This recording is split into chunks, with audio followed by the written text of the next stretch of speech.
YouTube channel খবরের হাটে আপনাদের সবাইকে স্বাগত। আপনারা সবাই জানেন এলাহাবাদে এই মুহূর্তে চলছে সবথেকে বড় মহাকুম্ভ মেলা। এলাহাবাদের সঙ্গমকে ত্রিবেণী সঙ্গম বলা হয়। এটি উত্তরপ্রদেশের এলাহাবাদ, বর্তমানে তার নাম হচ্ছে প্রয়াগরাজ, সেখানেই অবস্থিত। এখানে গঙ্গা, যমুনা এবং পৌরাণিক সরস্বতী নদীর মিলিত হয়েছে। হিন্দু ধর্ম অনুসারীদের কাছে এটি একটি অত্যন্ত পবিত্র তীর্থস্থান। ত্রিবেণী সঙ্গমের বৈশিষ্ট্য, ত্রিবেণী শব্দটি সংস্কৃত থেকে এসছে। ত্রি মানে তিনটি, বেণী মানে সঙ্গম, সঙ্গম মানে মিলন। পুরাণ মতে সরস্বতী নদী অন্তঃসলিলা অবস্থায় যমুনার নিচ দিয়ে প্রবাহিত হচ্ছে। এলাহাবাদ কুম্ভ মেলায় হিন্দুদের জন্য গভীর দার্শনিক এবং আধ্যাত্মিক তাৎপর্য রয়েছে। এই সম্পর্কে যদি আরও কিছু জানতে চান তাহলে ভিডিওটা অবশ্যই প্রথম থেকে শেষ অবধি দেখতে হবে। সাথে থাকুন, সঙ্গে থাকুন আর দেখতে থাকুন ইউটিউব চ্যানেল খবরের হাট। এখানে প্রতি 12 বছরে একবার করে কুম্ভ মেলা অনুষ্ঠিত হয়। এছাড়াও এখানে অনেক ভারতীয় রাজনীতিবিদের দেহভস্য ছড়িয়ে দেওয়া হয়। 1948 সালে মহাত্মা গান্ধীর দেহভস্য এখানে ছড়িয়ে দেওয়া হয়েছিল।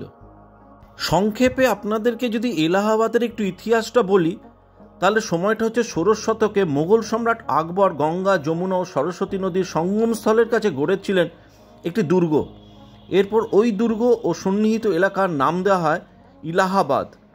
পরে আকবরের দৌহিত্র সম্রাট শাহজাহান গোটা শহরের নাম রাখেন ইলাহাবাদ বা এলাহাবাদ।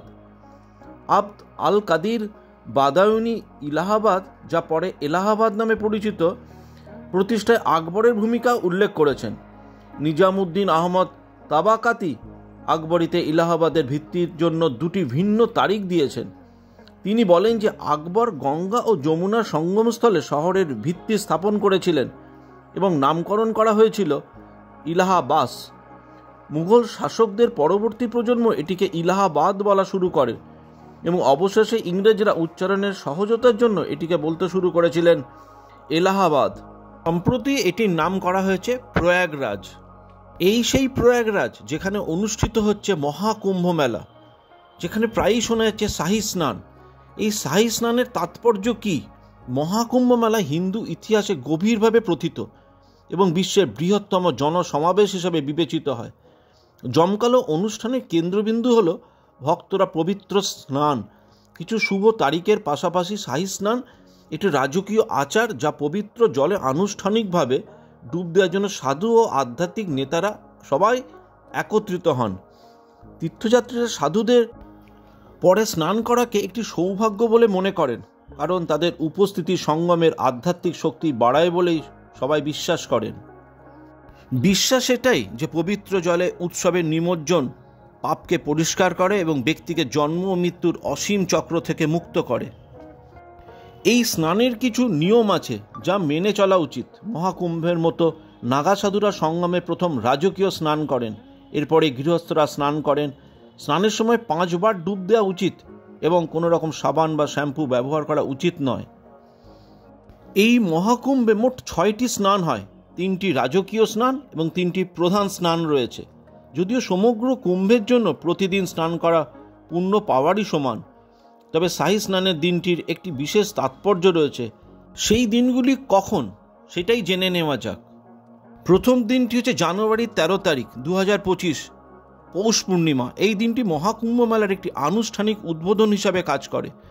উপরন্তু পৌষ পূর্ণিমা কল্পবাসের সূচনাকে চিহ্নিত করে, একটি তীব্র আধ্যাত্মিক অনুশীলন এবং ভক্তির সময়কাল, যা মহাকুম্ভ মেলার সময় তীর্থযাত্রীদের দ্বারা পালন করা হয়। এরপর 14ই জানুয়ারি 2025 মকর সংক্রান্তি, যাকে বলা হয় শাহী স্নান। মকর সংক্রান্তি হিন্দু ক্যালেন্ডার অনুসারে সূর্যের তার পরবর্তী জ্যোতির্বিদ্যাগত অবস্থানে স্থানান্তরকে নির্দেশ করে। এই শুভ দিনটি মহাকুম্ভ মেলার দাতব্য অনুদানের সূচনাকে চিহ্নিত করে।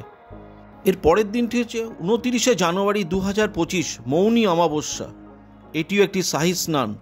মৌনী অমাবস্যা একটি তাৎপর্যপূর্ণ দিন, কারণ এটি বিশ্বাস করা হয় যে স্বর্গীয় প্রান্তিকগুলি পবিত্র নদীতে স্নানের পবিত্র কাজের জন্য সবসময়ই অনুকূল। 3রা ফেব্রুয়ারি 2025 বসন্ত পঞ্চমী। এটিও একটি শাহী স্নান। বসন্ত পঞ্চমী ঋতু পরিবর্তনের প্রতীক এবং হিন্দু পুরাণে জ্ঞানের দেবী সরস্বতীর আগমন উদযাপন করে। ভক্তরা স্নান করে এবং প্রাণবন্ত হলুদ পোশাকে নিজেদের সজ্জিত করে। এই শুভ অনুষ্ঠানের গুরুত্বটাই আলাদা। ফেব্রুয়ারির 12 তারিখ মাঘী পূর্ণিমা দিনটি ঋষি ও সন্ন্যাসীদের জন্য এক মাসব্যাপী তপস্যার সময়কালের সমাপ্তি চিহ্নিত করে। দিনে জলে একটি পবিত্র ডুব দিলে মহান আধ্যাত্মিক উপকার হবে বলেই সবাই আশা করে। 26শে ফেব্রুয়ারি মহাশিবরাত্রির দিন। মহাকুম্ভের শেষ দিনটা মহাশিবরাত্রিতে পড়ে, যা ভগবান শিবের বিবাহকে সম্মান করে এবং আধ্যাত্মিক বৃদ্ধির জন্য একটি উল্লেখযোগ্য দিন। আশা করি ভিডিওটা আপনাদের ভালো লেগেছে। লাইক, শেয়ার, কমেন্টস অবশ্যই করবেন এবং সাথে থাকবেন।